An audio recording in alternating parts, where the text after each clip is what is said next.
నోరు మూసుకో అంటే భార్య కదా, నోరు ఎట్ట మూసుకుంటది? నోరు తెరిచేదే భార్య, మూసుకునేది కాదు. అరిచేవాడు భర్త, నోరు తెరిచేది భార్య. కాబట్టి ఎక్కడున్నావే కాఫీ తీసురా అది ఇది అని అనగానే గబా గబా వెళ్ళిపోయి ముందు వంటగదిలో కంటే ముందు దేవుడు గూట్లోకి వెళ్ళి గబగబా ఆ సన్యాసి గారు ఇచ్చినటువంటి విభూతి నోట్లో వేసేసుకుని గమ్మను కూర్చుంది. నీ సంగతి చెప్తానంటే ఇది చూడు నీ మీద ఎలాంటి ప్రభావం చూపిస్తా అని చెప్పేసి అని సయాకి వెళ్ళిపోయి పొయ్యి ముందు కూర్చొని కాఫీ పెడతా ఉంది. మొగుడు వచ్చాడని తెలీదా, అది లేదా ఇది లేదా, డామ్ డూమ్ డుస్క్ అని చెప్పేసి అరిచి అరిచి అరిచి అరుస్తానే ఉన్నాడు. ఈవిడ ఏంటిది అయ్యగారి మంత్రం పనిచేస్తుందా పనిచేస్తుందా పనిచేస్తుందా, ఈవిడకు లోపల కోపం వస్తా ఉంది. కానీ ఆయన ఏం చెప్పాడు, 3 రోజులు 3 రోజులు అసలు నువ్వు నోరు తెరవద్దు, ఆ తర్వాత చూడు నీ కాళ్ళ దగ్గర ఉంటాడని చెప్పాడు. అసలు 3 రోజులు ఓపిక పడితే అసలు జీవితాంతం కాళ్ళ దగ్గర ఉంటాడు కదా ఈడు అని చెప్పేసి ఈ అమ్మ ఏం చేసింది, నరాలు తెగిపోతున్నాయి అవతల తిరుగుతుంటే నోరు తెరవకుండా ఉండలేనటువంటి పరిస్థితి. అయినా సరే వెంకీ ఆసన వేసుకుంటూ కూర్చొని కాఫీ కలిపి ఇచ్చిన తర్వాత కాఫీ తాగుతా ఉన్నాడు. కాఫీ తాగిన తర్వాత ఆడ పెట్టాడు. మళ్ళీ తర్వాత మళ్ళీ చెడామడ నీళ్ళు పెట్టు దీపమొహం వేసుకుని చూస్తామంటే నీళ్ళు తాగలే బాత్రూంలో అన్నాడు. అసలు మరీ విపరీతంగా కోపం వచ్చింది. అయినా సరే ఓర్చుకుంది, వెళ్ళి నీళ్లు పెట్టింది, అన్నీ అయిపోయినాయి. చక్కగా గుడ్డలు అక్కడ పెట్టింది. బయటికి పోతున్నా, ఎప్పుడు వస్తానని మాత్రం అనమాక, వచ్చిన తర్వాత ఒక్క మాట మాట్లాడడం మర్యాదగా ఉండదని అన్నాడు. అనగానే గబాల్ని ఏదో మాట్లాడిపోయింది, చేతికి తుండేపోయింది, అది కింద పడింది. లాగిపెట్టి ఒకటి కొట్టాడు. ఈ హీవుడికి ఇక అసలు లోపల నుంచి కాళికాదేవి బయటకు వచ్చేసింది. కానీ సన్యాసి లోపల విభూతి రూపంలో తంత్రం ఇచ్చాడు కదా, ఆ విభూతి ఇవ్వగానే కాళికాదేవి లోపల మాయమైపోయింది అనమాట. అలాగే నుంచొని కూర్చోరంతే, దవడ మీద ఒక్కడు పీకాడు, వెళ్ళిపోయాడు బయటికి. వెళ్ళిపోయిన తర్వాత పాపం అయ్యగారు బయటకు వెళ్ళారు. పంచాయతీలో కూర్చొని ఉన్న కాడి నుంచి ఈయనకి ఇంటి మీదే జాస వెళ్ళిపోయింది. అరే దీన్ని ఇన్ని తిట్టాను, ఒక్క నోరెత్తలేదు, అనవసరంగా కొట్టొచ్చాను దీన్ని, రోజు చేయి చేసుకుంటున్నానే నేను, ఇదే ఒక్క నోరు కూడా ఎత్తలేదు, పిచ్చిముండా ఇన్ని అరుపులు అరిసి వచ్చానే, ఒక్క మాట అన్నా నన్ను మాట్లాడలేదు. ఎందుకంటే రోజు తిరిగి ఈయన తవలపాకులు ఇస్తే ఆవిడ తలుపు చెక్కతో ఇచ్చేది కదా, అందుకని అరే ఈ తలుపు చెక్కతో ఇచ్చినా కూడా తవలపాకుతో కూడా ఇవ్వలేదు. అందుకని ఏందా అని వాడు తెగారి చేసి చిచ్చి లేదు ఇవాళ ఇంటికి వెళ్ళంగానే మా ఆవిడకి సారీ చెప్పాలి నేను అని చెప్పేసి అని ఏం చేశాడు, ఇంటికి వచ్చాడు. ఇంటికి రాగానే మూడు వచ్చాడు కదా, మళ్ళీ వస్తుంది కదా విభూతి పొట్లం పక్కన పెట్టుకుంది, మళ్ళీ రోజు షురు కదా కొట్లాట. ఆయన ఏమన్నాడు, నీ అంతటా నువ్వు నోరు తెరవద్దు, నీ మొగుడు నోరు తెరిస్తే మాత్రం ఇది వేసుకో అన్నాడు. అది ఆయన చెప్పినటువంటి రెమెడీ. అనగానే తలుపు తీసింది. తలుపు తీయగానే ఎందుకన్నా మంచిదిలే ఏమన్నా అంటాడు, నా నోరు వస్తాను ముందే విభూతి నోట వేసుకొని నుంచుంది. నించొని తలుపు తీసింది. తలుపు తీయగానే లోపల రాగానే ఎరా అన్నం తిన్నావా అని అడిగాడు. అనగానే ఒక్కసారి గుండె జల్లు మంది అనమాట భార్యకి. అరే రోజునేమో ఏమే దరిద్రపుండా అన్నం పెట్టవా, దెబ్బెమొహం వేసుకుని చూస్తున్నావు, అది ఇది డామ్ డూమ్ డూసుకొని ఈగో చూపించేవాడు.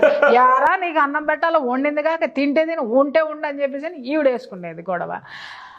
ఏం జరగలేదని ఎరా అన్నం తిన్నావా అని అనగానే అమ్మా సాధువు గారు ఇచ్చినటువంటి విభూద మజాక ఎంత పని చేసిందని ఇలా అందనమాట. అనగానే రారా తిందాం అని చెప్పి కూర్చోపెట్టుకొని ఒకే పళ్ళలో కలిపి భార్యకి భోజనం పెట్టాడు. ఎంత మానసికంగా ఎంత ఎలా గాల్లోకి ఆవిడ అలా లేచిందనమాట. ఆ విభూది అలా లేపింది ఆవిడ గాల్లోకి మనస్సుతో సహా అనమాట. అసలు అలా మేఘాల్లో తేలిపోయింది ఆవిడ. అక్కడేమన్నా కూర్చుందో అక్కడి నుంచి మేఘాల్లోకి వెళ్ళింది. ఆ భర్త ప్రేమను తట్టుకోలేకపోయింది, తట్టుకుని ఎంజాయ్ చేసింది. ఆ తర్వాత మళ్ళీ అబ్బా ఒక్క రోజుకే ఇంత పని చేసిందా అని చెప్పి మరుసటి రోజు ఏం చేసింది, బ్రష్ చేసుకోగానే ముందు ఆ విభూతి నొట్ట వేసుకుని కూర్చుంది. ఆ తర్వాత మళ్ళీ యాజ్ ఇట్ ఈస్గా ఆయన మాట్లాడదలుచుకునే మాట్లాడాడు. ఈవిడ నోరెత్తలేదు, ఎందుకంటే నోరు తెరవద్దు, మంత్రం పోతుంది, తంత్రం మహిమ పోతుంది, విభూతి మహిమ పోతుంది, ఆయన చేసినటువంటి ఇది పోతుంది కాబట్టి నోరెత్తలేదు. అది సెకండ్ డే కూడా అదే జరిగింది, అదే కొట్లాట జరిగింది, ఆయన అదే మాట్లాడాడు. కాకపోతే మొదటి రోజు జరిగిన ఉధృతి కంటే కొంచెం తక్కువ జరిగింది. మళ్ళీ ఈయన బయటికి వెళ్ళాడు, మళ్ళీ నలుగురితో ముచ్చట్లు పెట్టుకున్నాడు. 2 రోజులు ఆ రోజు సాటర్డే వీకెండ్ కదా, ఎప్పుడు కూడా సారాయి అంగడికి వెళ్ళేటాడు. అంగడికి వెళ్ళినాడు, వద్దులే మా ఆవిడకి తాగడం ఇష్టం లేదు కదా, ఇవాళ తాగద్దులే అని చెప్పి తాగల, సైలెంట్గా ఇంటికి వచ్చాడు. ఇంటికి రాగానే ఈవిడికి మూడొచ్చాడు, సారాయి వాసన వస్తుంది. సారాయి వాసన వచ్చిందంటే దీనికి కోపం వస్తుంది, అది అసలు పడదు, ఏం చేయాలి, ఎందుకన్నా మంచిదని తలుపు కొట్టంగానే మళ్ళీ విభూతి నోట వేసుకుని కూర్చుని తలుపు తీయంగానే మల్లెపూలు పట్టుకొని వచ్చాడు. అని ఎంత వండరు, సారాయి వాసన వచ్చే భర్త దగ్గర మల్లెపూలు వచ్చినాయి అనగానే ఆవిడ ఏం చేసింది, మల్లెపూలు తీసుకోవడం మానేసి మొగుడు వాసన చూసింది. సారాయి వాసన రాలేదు, చేతిలో జేబులో నుంచి తీసి మల్లెపూలు చెండు పెట్టాడు. ఆనందం పూలల్లో తేలింది. అదే పువ్వు మల్లెపూల లెక్క ఆవిడ చాలా మనసు తేలిపోయింది అన్నమాట, సువాసనలతో నిండిపోయింది. అద్భుతంగా ఉంది. సన్యాసి గారికి అసలు శతకోటి దండాలు, అనంతకోటి కృతజ్ఞతలు చెప్పేసుకుంది. హ్యాపీగా గడిచిపోయింది. మూడో రోజు కూడా అబ్బా ఎంత బాగుంది, మూడో రోజు కూడా ఇదే చేద్దామని చెప్పేసి మళ్ళీ వేసుకుంది. మళ్ళీ బ్రష్ చేసుకోగానే ఈసారి ఏం చేసింది, బ్రష్ చేసుకుంది. స్నానం చేసిన తర్వాత ఆయన మాట్లాడడం మానేయలేదు కదా, అమ్మో ఎందుకన్నా మంచిది నాలో ఆవేశం వచ్చుద్దామని చెప్పి స్నానం చేసిన తర్వాత వేసుకుంది. లేదు విభూతి కాస్త పెట్టుకుంది, మొహాన్ని పెట్టుకుంది, ఇంకొంచెం నోట్ వేసుకొని కూర్చుంది. సరే మొగుడు ఆఫీస్కి పోతూ రోజు ఏం చేస్తావు, చచ్చిన సాయంత్రం ఎన్నింటికి వస్తావు అని అడిగి, ఈవిడ ఎన్నింటికి వస్తావు అని అడిగేది. అడగగానే నా ఇష్టం, నేను మగాడిని అడుగుతావా అని ఈయన అడిగేవాడు. వస్తారా సత్తే సావు, పెళ్ళాన్ని ఏమాత్రం అడగలేనా, నా హక్కులు నాకుంటాయని ఈవిడ ఈ హక్కులు బాధ్యతల గురించి ఈవిడ అడిగి. అలాంటిది ఆవిడ అలా ద్వారం దగ్గర రాగానే సాయంత్రం త్వరగా వస్తాని అని చెప్పాడు అనమాట.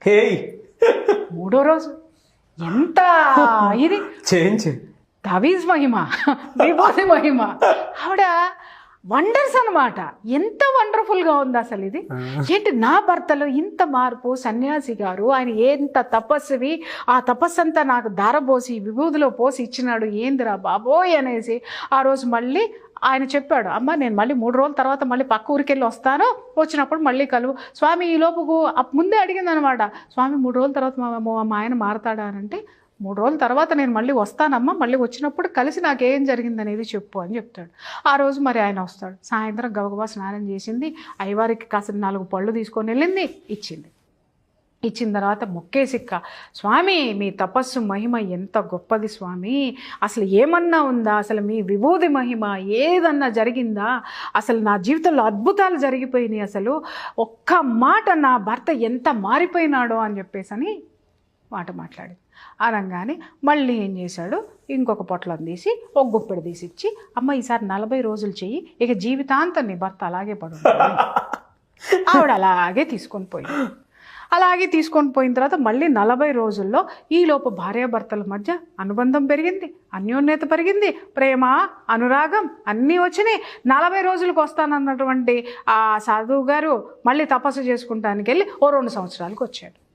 ఆయన వచ్చాడు అనగానే ఈవిడ ఆనందంతో భార్యాభర్త ఒకరోజు భర్తకు చెప్పింది, ఏంటే నువ్వు ఇలా మారిపోయావు, నాకు ఎంత ఆనందం వచ్చిందండి. ఇదంతా ఆయన సన్యాసి గారు ఇచ్చినట్టు విభూతిమయమండి, ఆయన ఇచ్చారు, మీలో మార్పు వచ్చింది అని అంటే, ఎంత మార్పు, ఆయన నన్ను మార్చాడు, నిన్ను మార్చాడు, ఆయన దర్శనం చేసుకుందాం పదా అని చెప్పి ఆయన ఊళ్ళోకి రాగానే ఇద్దరు కలిసి ఆ బిడ్డను తీసుకొని వెళ్ళి ఆయన దగ్గరికి తీసుకెళ్ళిచ్చి, స్వామి ఇదిగో మా యొక్క ప్రేమకు ప్రతిరూపం, బిడ్డ పుట్టారు, మీ వల్ల ఇదే జరిగింది, అసలు మీ రుణం ఎలా తీర్చుకోవాలి స్వామి అని చెప్పేసి దండం పెట్టుకొని ఇంటికి తిరిగి వచ్చిన తర్వాత ఈ సంఘటన మొదటి నుంచి చూస్తున్నటువంటి ఒక రేలంగి నరసింహారావు లాంటి శిష్యుడు ఆయన ఉన్నాడు అనమాట.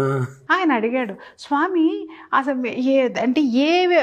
అదేదో ఆ రహస్యం ఏదో నాకు కూడా చెప్పండి స్వామి, మీ తర్వాత నేనే కదా ఆ సీట్లో కూర్చోవాల్సింది, మరి ఇట్లాంటి సమస్యలు వచ్చిన వాళ్ళకి నేను ఇవ్వాలి కదా నాయన అంటే, ఏమి ఇచ్చారో చెప్పండి అంటే, మంత్రమా బొందా, నీకు బొందా ఏరా నేను ఇచ్చింది, అదిగో ఆ పొయ్యిలో ఉన్న బూడిది ఇచ్చాను అన్నాడు. అనే ఒక్కసారి షాక్ అవుతాడు, బూడిద ఇంత పని చేసిందా, బూడిదలో ఇంత మార్చం ఉందా అంటే, బూడిదలో లేదురా నాయన మార్చము, నోరు మూసుకుంటే మహత్తంతా మాటలో ఉంది. మాట జారకుండా ఉంటే, సంయమనం ఉంటే, ఓర్పు ఉంటే ఎదుటివాడు ఎంతటాడైనా చచ్చినట్టు నోరు మూసుకుంటాడు. ఏదో ఒకరోజు వాడికి కూడా రియలైజేషన్ వస్తుంది. కాబట్టి ఒకడు నోరు తెరిచినప్పుడు ఇంకొకళ్ళు తగ్గి ఉండడం అనేది చాలా అవసరము.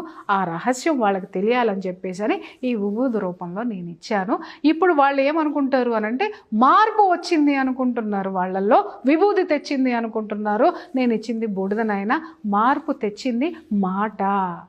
ఎప్పుడు ఉపయోగించాలి, ఎక్కడ తగ్గాలి, ఎక్కడ నెగ్గాలి, అటువంటి విచక్షణ అనేది ఉంటే ఏ భార్యాభర్తల జీవితాల్లోనైనా ఇంతటి ఆనందం ఉంటుంది అని చెప్పి ఆ శిష్యుడికి ఉపదేశం ఇస్తాడనమాట. రహస్యాన్ని ఓపెన్ చేస్తే నోరు తెరుచుకుంటాడు అనమాట ఆ శిష్యుడు.